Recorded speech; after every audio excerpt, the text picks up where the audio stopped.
1, 2, 3. Assalamualaikum warahmatullahi wabarakatuh. Assalamualaikum warahmatullahi wabarakatuh. Perkenalkan, nama saya Rahmadinda Putri. Saya Raisa Salsabila Alamsyah. Saya Dinda Sepa. Saya Khalifah Nursalfa. Kami dari kelompok 7 Drama serial Layangan Putus Ingin membuat vlog tentang materi konflik sosial. Check it out. Saya akan menjelaskan KD.3 konflik sosial, fenomena konflik sosial yang ada di dalam drama serial Layangan Putus. Konflik sosial Layangan Putus menampilkan gambaran kehidupan nyata. Layangan Putus menceritakan tentang kehidupan konflik dalam rumah tangga. Layangan Putus tercipta dari cerminan hidup seseorang yang kurang beruntung dalam rumah tangga. Layangan Putus ini tercipta dari curhatan seseorang di media sosial yang dijadikan novel dan diangkat menjadi series. Faktor penyebab konflik sosial dalam series Layangan Putus, perselingkuhan tersebut bisa terjadi karena kurangnya komitmen, ketidakpuasan dalam hubungan seks, dan keegoisan dari lelaki tersebut yang menyebabkan keretakan rumah tangga dan perselingkuhan itu terjadi. Pendapat kami mengenai konflik yang terjadi di series Layangan Putus termasuk ke dalam konflik yang dikemukakan oleh Koster yang menunjukkan fungsi negatif, tetapi konflik dapat pula menimbulkan dampak positif. Dari hal tersebut akan membuat mental health anak menjadi hancur serta mengajarkan kepada lelaki betapa pentingnya menjaga komitmen dalam sebuah hubungan. Saya akan menjelaskan lembar kinerja 1.3 konflik sosial dalam serial Layangan Putus. Drama serial Layangan Putus adalah series yang menceritakan tentang kondisi rumah yang tidak tentu arah seperti layangan putus. Fenomena konflik berdasarkan posisi pelaku yang berkonflik yaitu ada beberapa macam. 1. Konflik vertikal. Contohnya, atasan kurang puas atas kinerja bawahan. 2. Konflik horizontal. Contohnya, yang pertama, kesalahpahaman antar warga. Yang kedua, perselingkuhan, yaitu perbuatan yang melanggar kesepakatan atas kesetiaan hubungan seseorang. Dan yang terakhir, KDRT, yaitu tindakan yang dilakukan dalam rumah tangga yang berdampak buruk terhadap harmonisan hubungan. 3. Konflik diagonal. Yang pertama, perceraian, yaitu pengakhiran suatu perkawinan karena suatu sebab dengan keputusan hakim atas tuntutan dari salah satu pihak atau kedua pihak dalam perkawinan. Yang kedua, keguguran, yaitu hilangnya janin dalam kehamilan secara spontan sebelum umur kehamilan mencapai 20 minggu. Saya akan menjelaskan tugas LK 1.4 tentang fenomena konflik sosial dalam serial Layangan Putus. Fenomena konflik sosial yang ada di dalam drama serial Layangan Putus. Dampak positif drama serial Layangan Putus tidak ada karena serial ini mengangkat isu-isu rumah tangga dan tidak memiliki nilai moralnya. Karena dari alur ceritanya sudah jelas bahwa banyak sekali dampak negatifnya.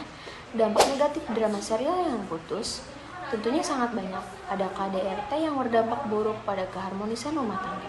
Perceraian berdampak pada anak. Hilangnya rasa kepercayaan dalam suatu hubungan. Memberi dampak negatif bagi pola pikir penonton dan membuat anak tumbuh dibayangi rasa trauma. Fungsi positif menurut Darwin, Freud, dan Mark memfasilitasi tercapainya rekonsiliasi dan berbagai kepentingan. Sebagai tempat awal terjadinya perubahan sosial, konflik dapat mempererat persatuan kelompok. Dampak positif konflik sosial secara umum, konflik dapat membantu menghidupkan kembali norma-norma lama dan menciptakan norma-norma yang baru. Konflik merupakan jalan untuk mengurangi ketergantungan antara individu dan kelompok. Konflik meningkatkan solidaritas sesama anggota kelompok yang sedang mengalami konflik dengan kelompok lainnya. Konflik memunculkan sebuah kompromi baru apabila pihak yang berkonflik berada dalam kekuatan yang seimbang. Dampak negatif adanya konflik sosial, perpecahan, permusuhan, kekerasan, perubahan kepribadian, dan jatuhnya korban. Jika dalam masyarakat tidak terjadi konflik sosial, tidak akan terjadinya perpecahan di dalam masyarakat. Tidak akan ada korban jiwa maupun kerugian di dalam masyarakat. Dan tidak ada perubahan kepribadian. Perbedaan antara kekerasan dan konflik. Kekerasan tidak memiliki tujuan dan hanya didorong oleh hasrat atau keinginan yang sesaat. Sedangkan konflik memiliki tujuan untuk memperoleh kemenangan dan menaklukkan pesaingnya. Dan kekerasan kedestruktifannya meningkat seiring dengan perkembangan peradaban, sedangkan konflik memiliki dampak positif untuk mendorong adanya suatu perubahan. Kekerasan agresi jahat yang tidak terprogram secara filogenetik dan tidak adaptis biologis. Sedangkan konflik memiliki proses interaksi sosial yang bersifat negatif atau disosiotif.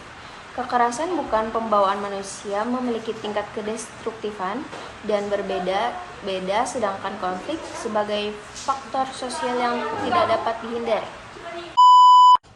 Saya akan menjelaskan tugas LK 1.5 tentang fenomena konflik sosial dalam serial layangan putus.